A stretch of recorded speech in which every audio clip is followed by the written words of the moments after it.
Someone's birthday today, and the city of Cape Town has chosen 2013, also the year of Nelson Mandela's 95th birthday, of course, to honour the former statesman. Forefront in this year-long campaign is a free entry exhibition of iconic and lesser-known photographs of Madiba, situated at the Cape Town Civic Centre in the heart of the city's business district. Let's have a look. Hundreds of extraordinary images mapping the life of iconic South African leader Nelson Mandela are currently on exhibition at Cape Town Civic Centre. This showing is centremost in the city's year-long celebration of Madiba's life and lessons, a project initiated by Cape Town Mayor Patricia de Lille. You know, last year Tata Madiba was admitted to hospital, and fortunately he came out again. I then had an idea that I would like the city to honour Tata Madiba while he is still alive. And so the full council agreed in February this year that we will declare the year 2013 the year to honour Tata Madiba, because he's got such a lot of connections with the city of Cape Town.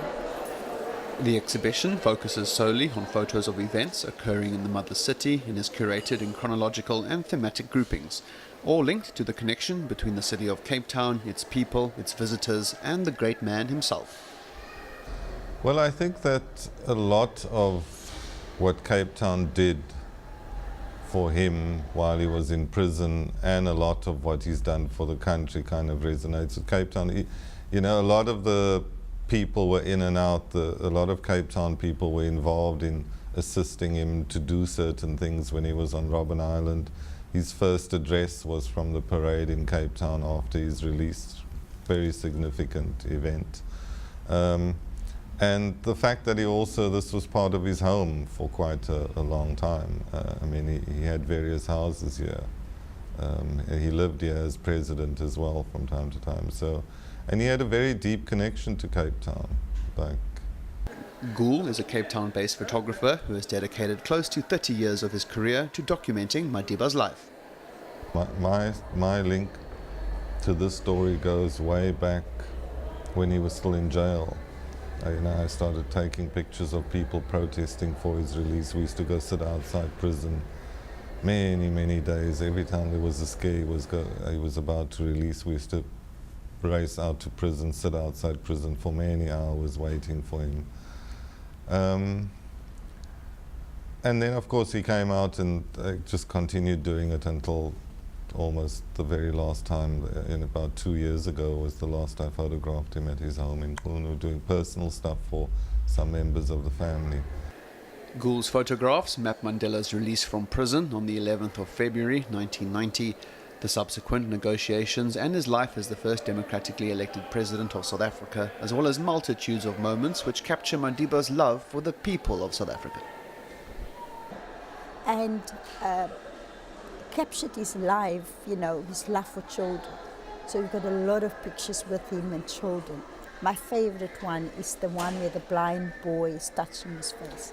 We were on the blue train coming into Worcester, and we got a call through the train driver that there was a young boy on the platform, and he was blind and he wanted to feel Madiba's face. So they stopped the train. Madiba got off, and there was this little boy touching Madiba's face. I mean, it was just like the most chilling moment. Gool's professional portfolio of Nelson Mandela photographs is estimated at close to 30,000 pictures.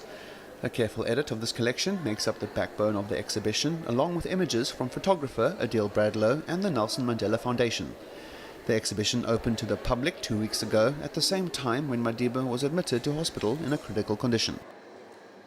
Look, it all unfolded as Madiba was lying critical in hospital. We never planned it that way. It just so happened to fall into that kind of time. And I think what it does is give people something to do. If you're wanting to go and kind of identify with what Madiba stands for, the exhibition is a nice way to go and pay tribute to him. If you watch people walking around it and looking at it and taking pictures of themselves next to it, that's, I think, ultimately what the public wants to do. now that he's lying in hospital, they want to go and identify in some way with him, and it gives you a good place to go and do that, I think. Yeah. No, a person like this comes once in your lifetime, comes once in a century.